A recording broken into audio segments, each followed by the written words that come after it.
400 years ago, roughly about 100 pilgrims spent 10 weeks crossing the Atlantic on the Mayflower. They arrived in what today would be Cape Cod, Massachusetts, and they faced a brutal winter and a harsh landscape. And frankly speaking, they would have perished had not the Native Americans at the time helped them and taught them the skills that they needed to survive.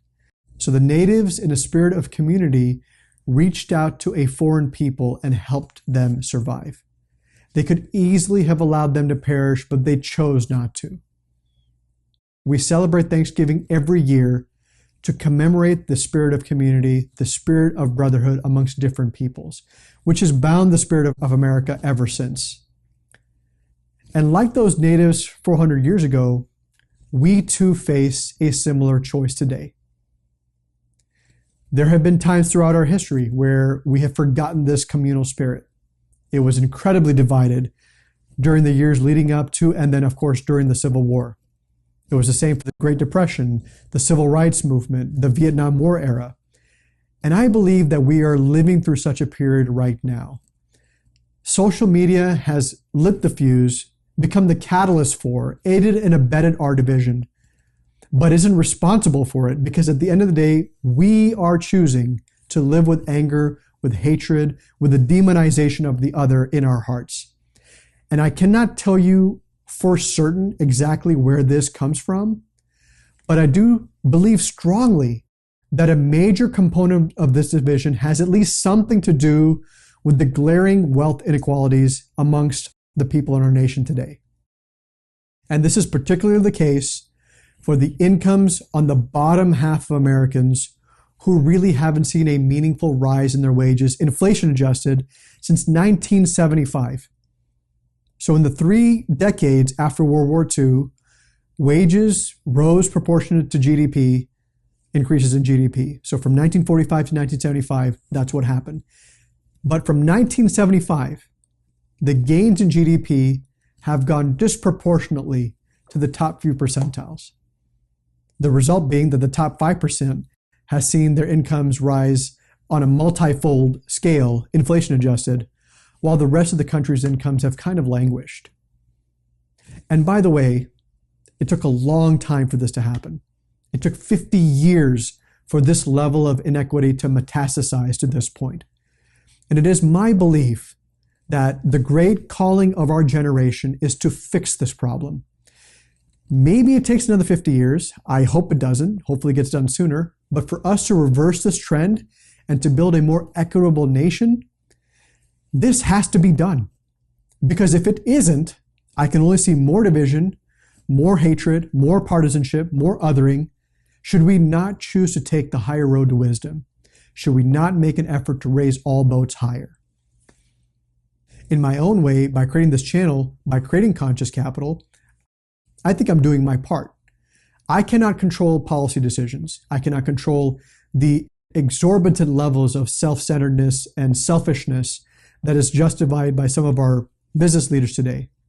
But I can do my part in raising and helping raise our viewers' financial literacy, to educate them and others make better decisions with their money and their finances, and to help those who want to walk the road to financial independence reach their destination, and of course, unleash their potential, whatever that might be. And I believe this is really a start. I would love to do more than that in the future, and that will depend on the response I get over time from all of you. Lincoln famously said that a house divided amongst itself cannot stand. And in the same speech, he went on to say, I do not expect the union to be dissolved. I do not expect the house to fall, but I do expect that it will cease to be divided. Well, if America does perish, it is probably going to perish from within. It won't be some external force. Whether this collapse occurs or not is really still, I think at least, within our control. It's within our grasp to collectively choose to come together, to choose to see the humanity in all of us, and to see that at the end of the day, liberal, conservative, independent, we are Americans first and foremost. That we are a nation welcoming of hardworking immigrants, a country that rewards ethics and integrity, a frontrunner in democracy, a shining beacon of light in the world. In this holiday address, I implore all of you who are watching to come meet me in the center, to leave behind the fringes of cynicism on the extremes. We must come together in a spirit of community like the natives and the pilgrims to the Mayflower, or this precious experiment will eventually come to an end. It will be devastating for America, right? But I'm convinced that it would be a net loss for the whole world. Maybe not every country is rooting for us, but I'm sure there's tons of them that are rooting for us to come together so we can continue being that beacon of freedom and prosperity where the American dream is alive and well. During this time of giving, I will do my part, and I hope that you can do yours. It doesn't have to be anything drastic or important. It could be something as simple as treating each person with kindness, with compassion, with empathy and understanding. To be charitable to those who need it if you can afford to do so.